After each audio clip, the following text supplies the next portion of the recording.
ఈ వంకాయ బిర్యానీ ఇలా చేసుకోండి. టేస్ట్ అయితే చాలా బాగుంటది. ఇప్పుడు 2 కప్పుల బియ్యాన్ని కడిగి పక్కకుంచుకోవాలి.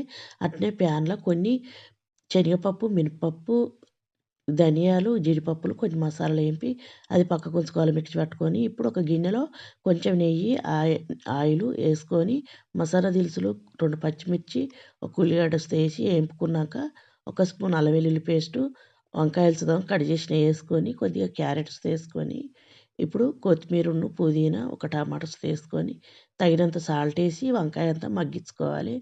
ఇప్పుడు ఒక స్పూన్ జీలకర్ర, హాఫ్ స్పూన్ గరం మసాలా, ఒక స్పూన్ బిర్యానీ మసాలా, మనం పట్టుకున్న పొడుసు ఏసుకొని కొద్దిగా చింతపండు రసం చిన్న నిమ్మకాయ సైజంతది ఏసుకోవాలి. 2:30 కప్పుల వాటర్ ఏసుకొని మనం కడిగి పెట్టుకున్న రైస్ ఏసి అంతా ఒకసారి అట్లా కలుపుకోవాలి.